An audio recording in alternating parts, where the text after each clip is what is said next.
Welcome to the distributed system course. In the previous session, we discussed the need of clock synchronization in distributed systems. Today, we are going to discuss some physical clock synchronization algorithms. So we all know the distributed system is a collection of computers connected via high-speed communication network. In distributed system, the hardware and software components communicate and coordinate their actions by message passing. Each node in the distributed system can share their resources with other nodes. So there is a need of proper allocation of resource to preserve the status of resource and help coordinate between the several processes. To resolve such conflict, synchronization is needed in the distributed system. The synchronization in distributed system can be achieved by clock. By using clock, we can achieve synchronization in distributed system. The clock synchronization can be achieved by the physical clock or logical clock or vector clock. We see the basics of the physical clock in the previous session, so we are directly going to the physical clock synchronization techniques. These are the physical clock synchronization used in distributed system. The first one is coordinated universal time. The short form is UTC. Then the next technique is or algorithm is Christian's algorithm. Then another is Berkeley's algorithm, then average algorithm. The last one is network time protocol. First we will see what is the UTC. A clock named atomic clock which provides most accurate time. That is, we are introducing one clock named atomic clock which provide most accurate time. The output of the atomic clock is called International Atomic Time. The UTC or a Coordinated Universal Time is an international standard which is based on atomic time. That is, we are using the time provided by the atomic clock, which is considered as the most accurate time in the world. Okay, that is synchronized with the clock of UTC. The UTC is the primary standard by which the world regulate the clock and time. We are all the communication in the distributed systems are synchronized with the UTC. Most of the systems are synchronized with the UTC. The UTC signals are synchronized and broadcast regularly by various radio stations and satellite. That is, the communication is possible through radio stations and satellite. WWV is a radio station in US which broadcasts UTC signal regularly. That is, there is one atomic clock. Based on that clock, the UTC synchronized time. That is called coordinated universal time. The next algorithm is the Christian's algorithm. In Christian's algorithm, we are taking some assumptions. The first one is the network delay is fairly consistent. The second one is request and reply take equal amount of time. Okay, we are taking two assumptions here. That is, first one is network delay is fairly consistent. The second one is request to reply take equal amount of time. Request and reply take equal amount of time. The Christian's algorithm uses UTC synchronized time server. Here in the figure you can see there is two machines. That is, first one is time server, that is denoted by S, and there is a client machine that is called P, that is denoted by P. A machine with a WWV receiver, that is, you already tell about the WWV receiver that is used in the US. A machine with a WWV receiver is called the time server. That is shown by, that is denoted in the figure as S. The goal is to have all the other machines synchronized with the time server. There is one time server, or the goal is to have all the other machines in the system synchronized with the time server. That is our goal. It is used in the Christian's algorithm.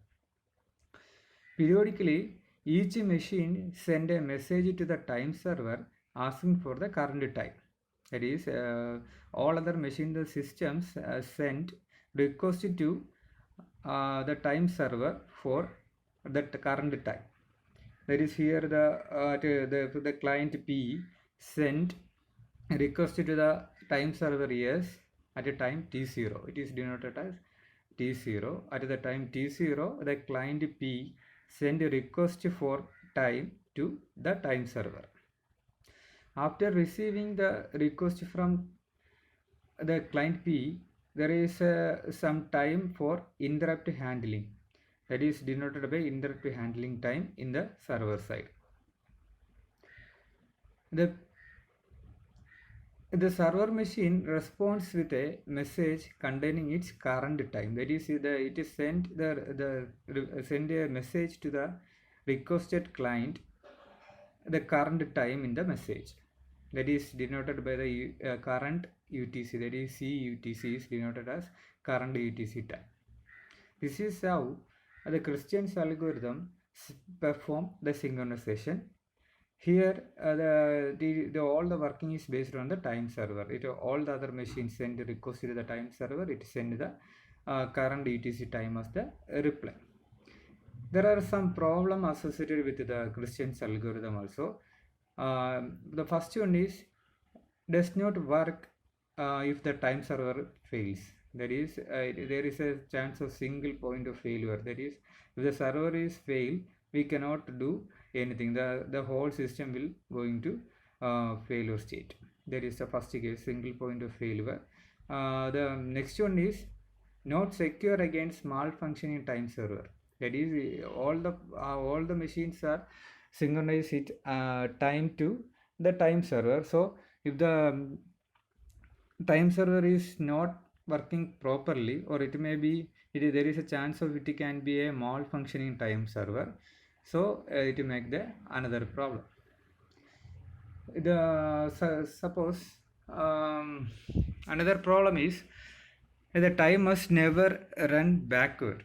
That is, consider a situation if the sending machine, that is yes, send a request message at a time 10:30 and the server receive the message and reply the current time is 10:20. That is, we are considering a situation where the process P or client sent request at a time 10:30 and the server send the reply as 10:20. So a message request is sent at a time 10:30, but the current time will become 10:20. It will be another problem. Next, a non-zero amount of time for the server reply get back to the sender. That is, there is must be a propagation time, or we can say that the rounded time for the message, the request to pass to the server and to receive the reply. So there is a non-zero amount of time for the server reply get back to the server.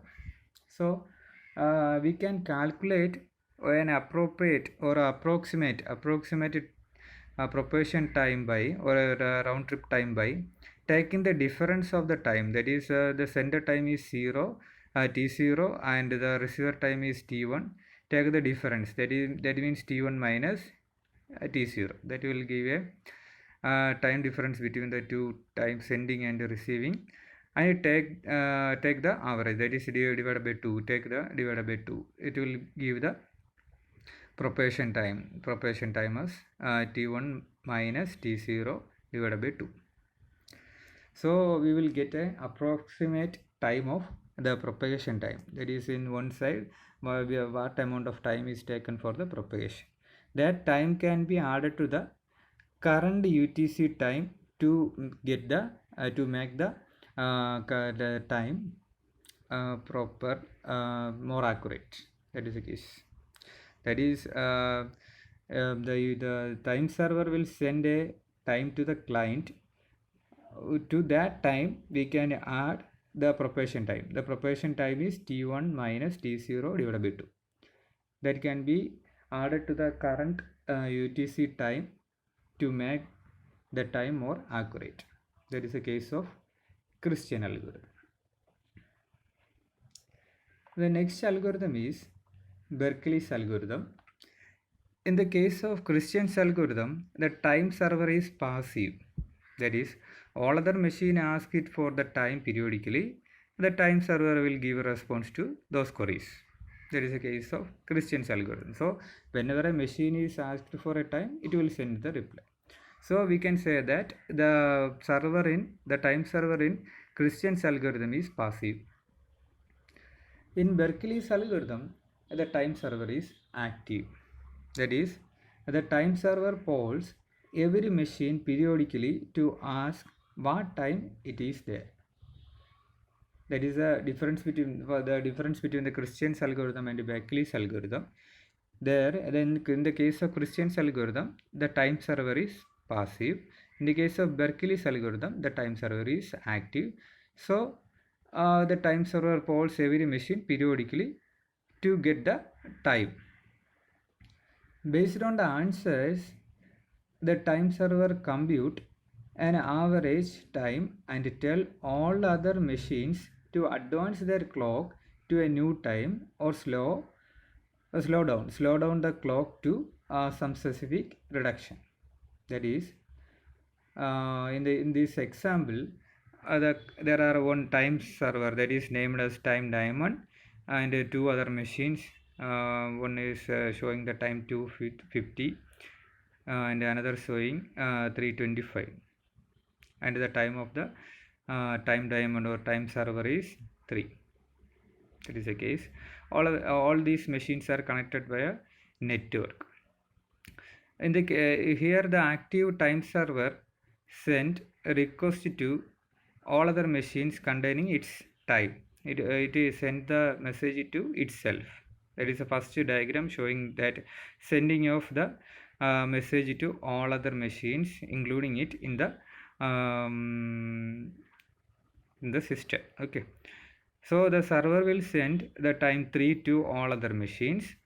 Then after receiving the request, all other machines send the difference between the client's time and the time server time. That is, here the first client, that is the machine showing the 250 received the time from time server as 3 and its time is 250, so it take the difference, that is minus 10. 250 minus 7, that means it is behind the time by 10 unit of time.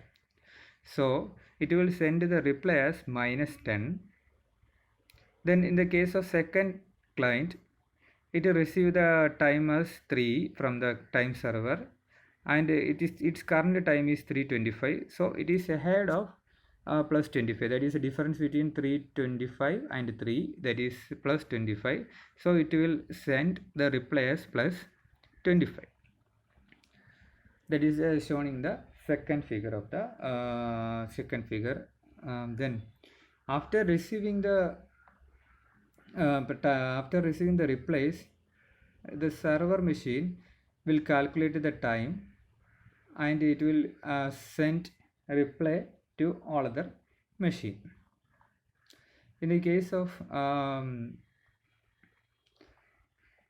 this example, when the reply is received as plus 15, minus 10 and plus 25, it will take the average of all these things. That is, the time is 0 for the reply received from the time server is 0 and the receiver received from the time one of the client is minus 10 and the reply received from the another machine is plus 25. After receiving these replies, the time server will calculate the average of it. That is, 0 plus minus 10 plus 25. That will get the plus 15 as the answer divided by 3 to get the average divided by 3. So the server is going to set its time to 3 5. Already its time is 3. Now get the average value of the reply as plus 5. So it will advances or set it time to 3 5. Then it is send the reply to first system as plus 15, so that it can make the current time as 3 5.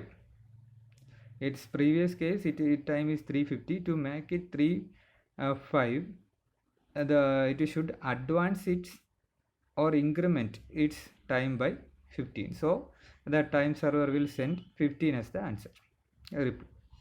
Then the second case, the current time of the second machine is 325.